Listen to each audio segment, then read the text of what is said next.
Olá, eu sou Evandro Carvalho, editor executivo-chefe da revista China Hoje, e no vídeo de hoje vamos conversar sobre um tema muito importante do calendário político chinês, que é o tema das duas sessões. Para isso, convidamos o professor Daniel Vargas, professor da FGV Direito Rio, um dos especialistas, os maiores especialistas em direito constitucional aqui no Brasil, para falarmos sobre esse tema. Daniel, há um desconhecimento muito grande por parte dos brasileiros e ocidentais em geral da estrutura jurídico-política do Estado chinês e dessa relação entre o Estado e o Partido Comunista da China. Uma das melhores formas para a gente compreender a realidade de um país estrangeiro é comparar com a nossa realidade, né? E daí convidamos você para a gente estabelecer um diálogo aqui comparativo da realidade chinesa e da realidade brasileira. E aí eu te pergunto, você como um especialista da realidade, da estrutura jurídico-política do Estado brasileiro, quais são tuas questões e dúvidas, e tuas percepções sobre a estrutura do Estado chinês, em particular do Poder Legislativo? Primeira questão que eu acho que vem à mente quando a gente se pergunta sobre como o Estado é organizado é sobre a divisão dos poderes. No Brasil, para a gente entender como o governo funciona, uma das primeiras referências é compreender que nós temos no governo três poderes: o executivo, o legislativo e o judiciário, e o titular do poder legislativo é o Congresso Nacional, que por sua vez se divide entre, de um lado, o Senado e de outro lado, a Câmara dos Deputados. E na China, como é que é a estrutura do governo e, em especial, do poder legislativo? A China tem um sistema de assembleias populares que caracteriza o sistema político chinês. Então, todos os anos, geralmente no mês de março, a Assembleia Popular Nacional, que é o órgão de poder do Estado, ela se reúne em sessão. Tem mais ou menos aí um pouco mais de 3.000 deputados, E cabe à Assembleia Popular Nacional aprovar as leis, discutir as leis, propor leis e aprovar os projetos de lei que se tornam leis e são obrigatórios para todo o país. Mas, como eu disse antes, o que caracteriza muito o modelo chinês é esse sistema de assembleias populares. E quando se fala em sistema, por quê? Não há apenas a Assembleia Popular Nacional. Há também a Conferência Consultiva Política do Povo Chinês, que também se reúne em sessão praticamente ao mesmo tempo, de modo concomitante com a Assembleia Popular Nacional. No Brasil, Evandro, o governo, que é formado por essa tríade, o executivo, o judiciário e o legislativo, estão em uma contínua dinâmica, que envolve, por um lado, um diálogo, que acaba definindo as prioridades, em última análise, as políticas que são implementadas no Brasil, mas, ao mesmo tempo, eles também enfrentam uma competição entre si, por espaço, por influência, e, ao fazer isso, eles também acabam se controlando. E a ideia por trás desse sistema é que a gente se sentiria, em tese, mais seguro, vivendo em um país em que nenhum poder sozinho teria a autoridade ou a competência de tomar todas as decisões que são relevantes para a organização da vida nacional, sem um controle ou sem um diálogo estabelecido com os demais. Como a gente poderia entender a dinâmica da relação do parlamento com os outros poderes na China? Uma coisa que eu gosto de sublinhar muito é a seguinte: a Assembleia Popular Nacional na China ela é o órgão máximo da estrutura de poder do Estado. Portanto, ela tem um protagonismo na vida política da China. Geralmente, observadores ocidentais eles olham isso com alguma inquietação, alguma dúvida, em função daquela ideia da tripartição de poderes em níveis iguais.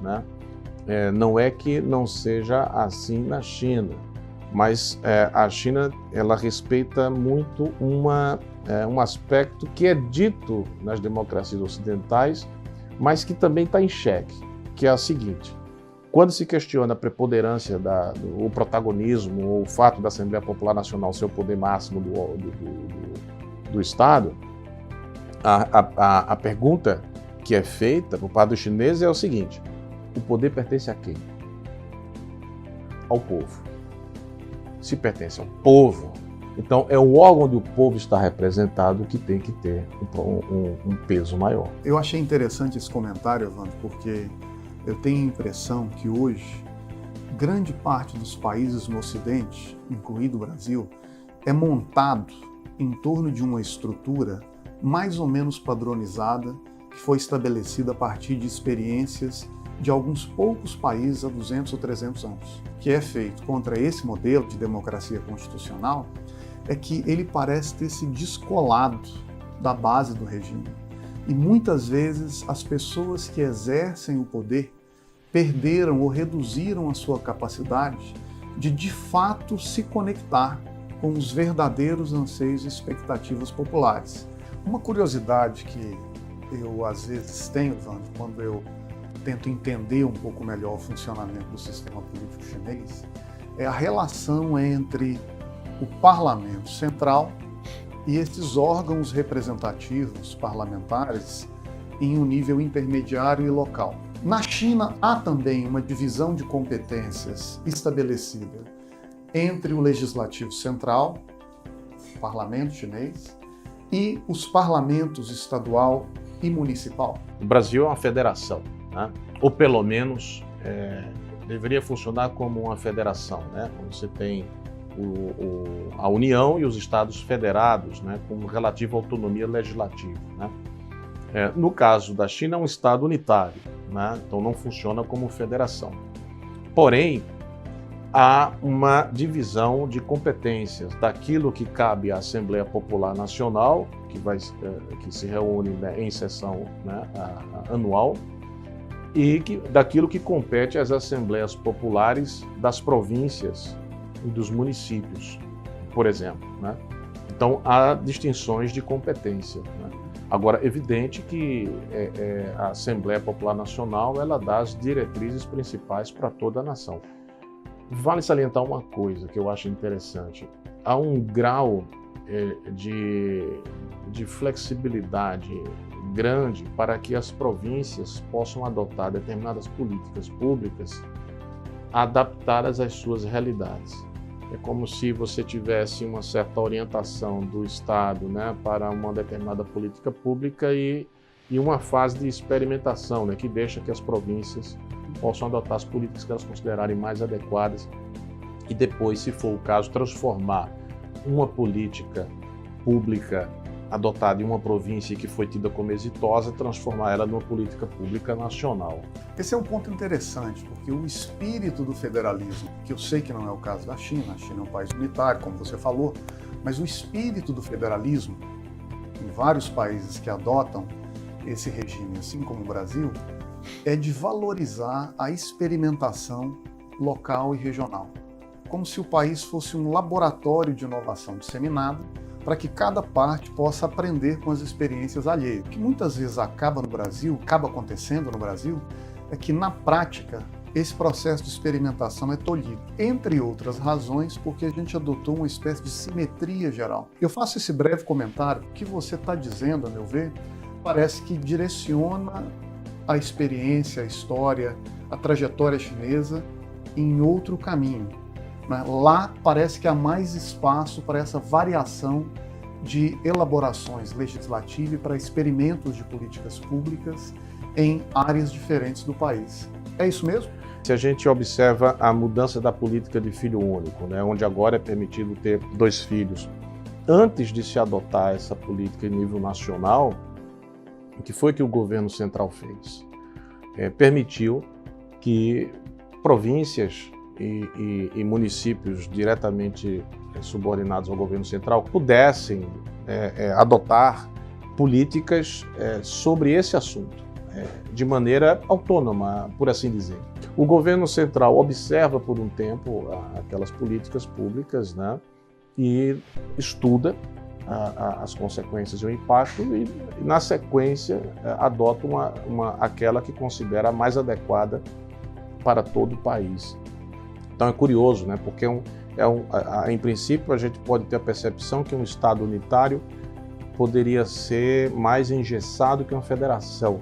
E o caso chinês, de certo modo, prova que não é bem assim. O Congresso é, de todas as instituições democráticas inventadas, desde que o mundo é mundo, talvez a instituição mais capaz de reconhecer e de lidar com as diferenças de expectativas, de desejos de uma população diversa. A sensação que eu tenho no Brasil é que muitas vezes o Congresso se perde nas pequenas diferenças. Em política tem uma frase que eu gosto muito, que mais importante do que saber o que é certo é saber o que vem primeiro.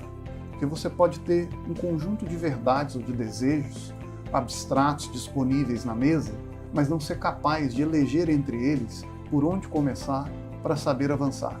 E eu acho que o passo fundamental para o fortalecimento do Congresso e a partir daí da democracia é de fixar as prioridades, saber escolher, saber dizer este ano ou nos próximos 4 anos, em que pese os milhões de problemas que nós temos que lidar num país como o Brasil, nós vamos começar por aqui. Isso é interessante porque no contexto da Assembleia Popular Nacional da China, o primeiro-ministro ele apresenta um relatório das atividades, enfim, do que foi feito, né, no ano legislativo anterior.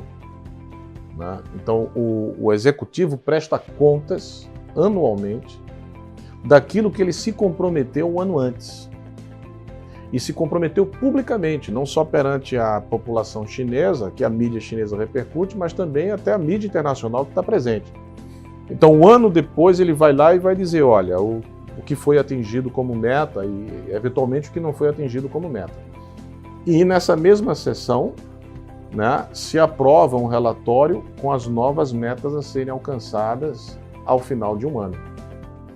Lembrando que também o governo chinês trabalha com os planos quinquenais, né, os planos de 5 anos. Então você tem os planos quinquenais, você tem as metas anuais e até mesmo as grandes metas de longo prazo, como é o caso das datas centenárias, né, que serão em 2021, né, a comemoração dos 100 anos de fundação do Partido Comunista da China, e em 2049, os 100 anos, o centenário de fundação da República Popular da China.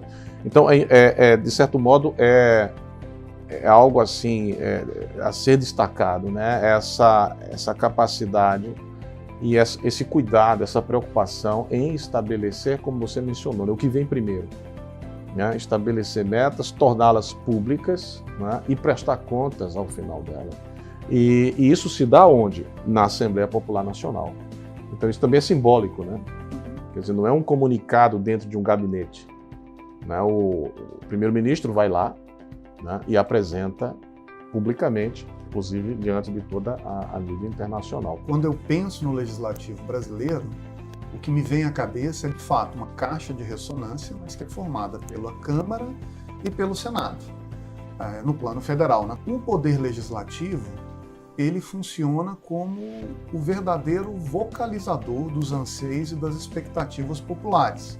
Né? Num linguajar brasileiro muito comum, é como se o Brasil espirrasse e o legislativo pega gripe. Eu digo isso porque eu entendo a analogia entre o funcionamento do legislativo brasileiro e a Assembleia Popular Chinesa.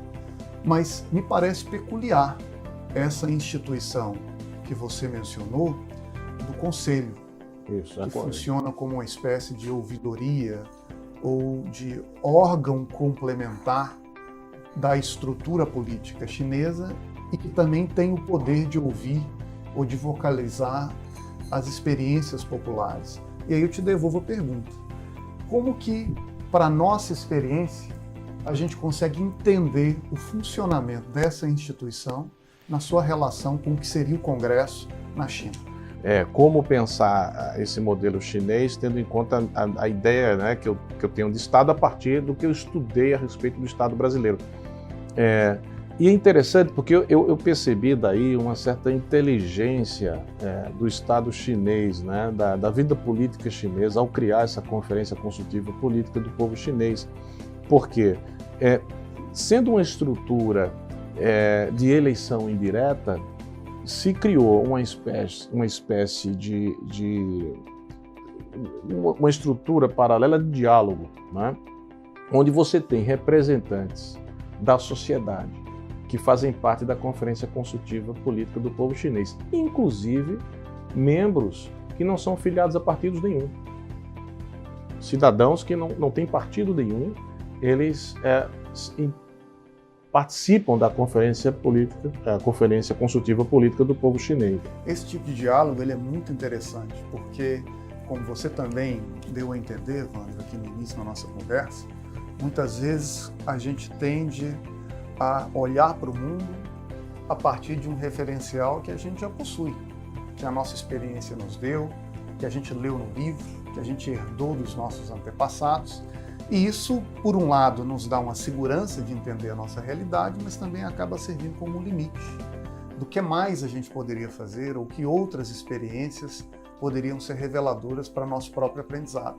Então, conversar com você é, para mim, uma oportunidade de também entender um pouco melhor outros caminhos, outras experiências e até mesmo entender as virtudes e os limites da própria experiência brasileira. Se você acompanhou a nossa conversa até aqui, dê um like no vídeo, inscreva-se no nosso canal, ative as notificações, siga a revista China Hoje em nossos canais digitais, faça parte da nossa comunidade e, se tiver interesse, temos mais conteúdo na descrição sobre esse tema.